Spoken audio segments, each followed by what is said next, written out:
Assalamualaikum warahmatullahi wabarakatuh. Perkenalkan, nama saya Eli Rizky Permatasari, kelas S1 Farmasi A kelompok B. Dalam video kali ini, saya akan menjelaskan review jurnal tentang tetes mata untuk memenuhi tugas responsif praktikum FTS steril. Jurnal yang saya ambil untuk direview kali ini berjudul Formulation and In Vitro in Vivo Evaluation of Timolol Maleate Viscous Eye Drop for the Treatment of Glaucoma. Tujuan dari penelitian pada jurnal yang dianalisa ini adalah untuk memberikan kenyamanan dan kepatuhan pada pasien dan sekaligus meningkatkan kinerja terapi obat dibandingkan sistem konvensional dengan menyiapkan obat tetes mata kental Timolol Maleate TM yang fungsional dan ramah pasien untuk pengobatan glaukoma. Adapun pengertian tetes mata itu sendiri adalah sediaan steril berupa larutan atau suspensi yang digunakan dengan cara meneteskan obat pada selaput lendir mata di sekitar kelopak mata dan bola mata. Pengertian ini menurut FI edisi 3 halaman 10. Berikut ini merupakan formulasi sediaan tetes mata yang ada pada jurnal yang saya akan review.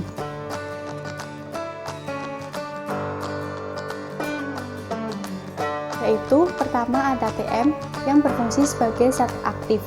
TM atau timolol adalah obat yang digunakan untuk menangani glaukoma, yaitu gangguan penglihatan yang ditandai dengan rusaknya syaraf mata karena tingginya tekanan di dalam bola mata.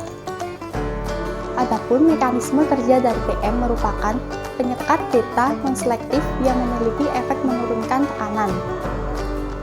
Kemudian bahan yang kedua ada HPMC, K4M, dan Carbopol 940 yang berfungsi sebagai dieksponensiasi sebagai pengikat viskositas potensial untuk memperpanjang efektivitas terapeutik. Selanjutnya ada NaOH yang berfungsi sebagai adjust pH. Hal ini dilakukan karena agar sediaan tetes mata yang dibuat memiliki pH yang ditargetkan, yaitu pH yang baik pada sediaan tetes mata berkisar antara 6-8 menurut Rowe 2009. Dan bahan yang terakhir adalah WFI atau Water for Injection yang berfungsi sebagai pelarut pada sediaan tetes mata. WFI yaitu air yang kualitasnya ekstra tinggi tanpa kontaminasi yang berarti. Di jurnal yang saya ambil ini, langkah pertama yaitu dilakukan studi kompatibilitas polimer obat dilakukan dengan TSC yang dilakukan dengan menggunakan instrumen Parkin-Elmer. TSC digunakan untuk pengukuran perubahan entalpi akibat perubahan properti fisik dan kimia suatu materi sebagai fungsi suhu atau waktu. Maka dari Timolol Maleate menampilkan puncak endotermik tajam tunggal pada 204,86 sehingga dapat dikatakan TSC sesuai dengan titik lelehnya. Kemudian ada spektroskopi FTIR dilakukan menggunakan spektrofotometri FTIR spektrum FTIR Maleate Timolol murni dengan campuran tidak menunjukkan adanya interaksi pada tingkat campuran fisik. Kemudian dilakukan persiapan tetes mata kental Timolol Maleate, yaitu dengan cara HPMC K4M dan Carbopol 940 didispersikan dalam 50% air panas WPI dan diaduk kuat. Kemudian timolol dilarutkan dalam larutan polimer sambil diaduk kuat. Kemudian ditambahkan NaCl untuk mengatur osmolaritas dan diatur menjadi pH-nya menjadi 7,4 dengan penambahan NaOH. Jumlah benzen klorium, klorid, dan disodium EDTA ditambahkan masing-masing 0,01% dan 0,1% hingga 100 ml. Dispersi dipanaskan dalam autoclave dalam wadah tertutup hingga 121 derajat Celcius selama 20 menit. Lalu dispersi dibiarkan hingga dingin sampai suhu kamar. Selanjutnya dapat dilakukan beberapa evaluasi. Yang pertama yaitu uji kejelasan, dilakukan dengan inspeksi visual setiap wadah di bawah cahaya yang baik dengan latar belakang hitam dan putih. Dengan isinya digerakkan secara berputar-putar. Tujuannya untuk melihat ada atau tidaknya partikel-partikel yang tidak larut dalam sediaan. Maka dalam penelitian ini didapatkan hasil kejelasan batch X1 sampai X3 yang memiliki HPMC K4M ditemukan menjadi jelas ketika konsentrasi CP940 meningkat, larutan menjadi tembus cahaya. Yang kedua yaitu uji pH, dilakukan menggunakan pH meter. Maka dari penelitian ini didapatkan hasil bahwa pH dari semua batch ditemukan mendekati 7,4 pada semua observasi yang dapat diterima dari sediaan ophthalmik. Karena adapun syarat pH yang baik pada sediaan tetes mata yaitu 6-8. Ketiga yaitu uji osmolaritas. Uji ini dilakukan dengan sampel 20 mikroliter ditempatkan dalam osmometer pada suhu 18 derajat Celcius selama 90 detik. Dari hasil pengujian ini, masing-masing batch didapatkan hasil bahwa osmolaritas semua batch ditemukan dalam kisaran yang berada dalam kisaran tonisitas yang dapat diterima untuk menghindari iritasi mata, sehingga dapat dikatakan sediaan tetes mata tersebut baik dan aman jika digunakan. Kisaran osmolaritas yang baik yaitu 310-350 mol per kilogram. Itu uji viskositas, digunakan untuk mengukur viskositas tetes mata kental yang telah disiapkan. Viskositas tetes mata yang telah disiapkan mengikat dan memberikan waktu kontak mata yang lebih lama ke bola mata, sehingga dapat meningkatkan kepatuhan pasien. Dapat disimpulkan bahwa penambahan obat ditambahkan eksibien ke dalam larutan menyebabkan peningkatan viskositas. Uji selanjutnya yaitu uji mukodasi, dilakukan dengan dispersi musim. Dibuat dengan mendispersikan sejumlah bubuk musim yang dibutuhkan ke dalam cairan air mata, terstimulasi, dan disimpan di dalam pengaduk magnet pada 600 rpm selama 24 jam.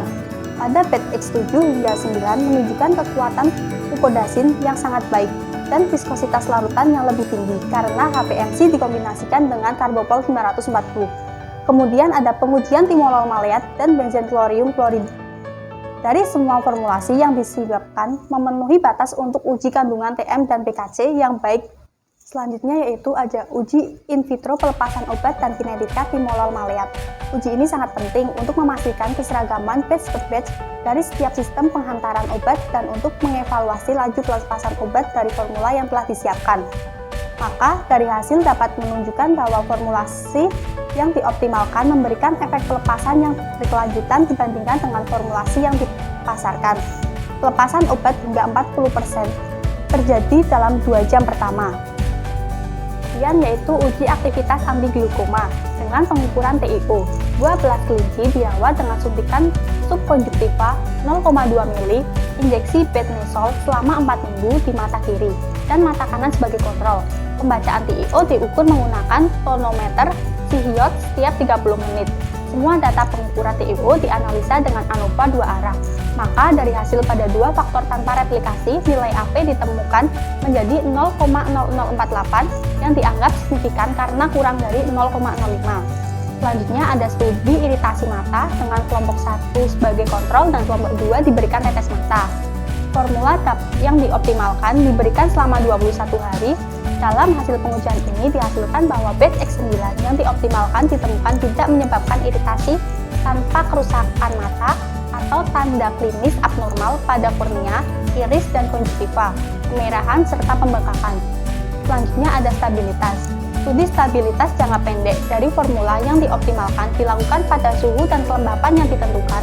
Maka hasil dari pengujian ini didapatkan hasil bahwa data studi stabilitas menunjukkan tidak adanya degradasi formula selama 6 bulan karena tidak adanya perbedaan yang signifikan dalam pembacaan awal dan setelah 6 bulan.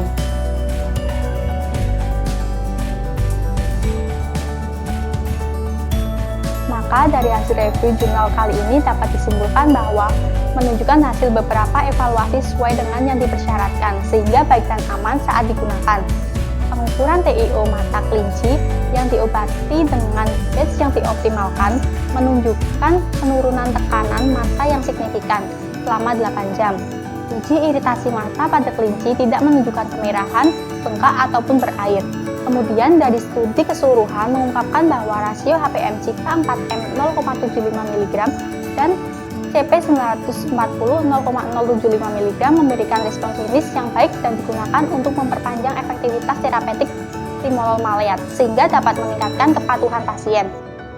Sekian hasil review jurnal yang dapat saya sampaikan. Mohon maaf jika banyak kekurangan dan salah kata. Wassalamualaikum warahmatullahi wabarakatuh.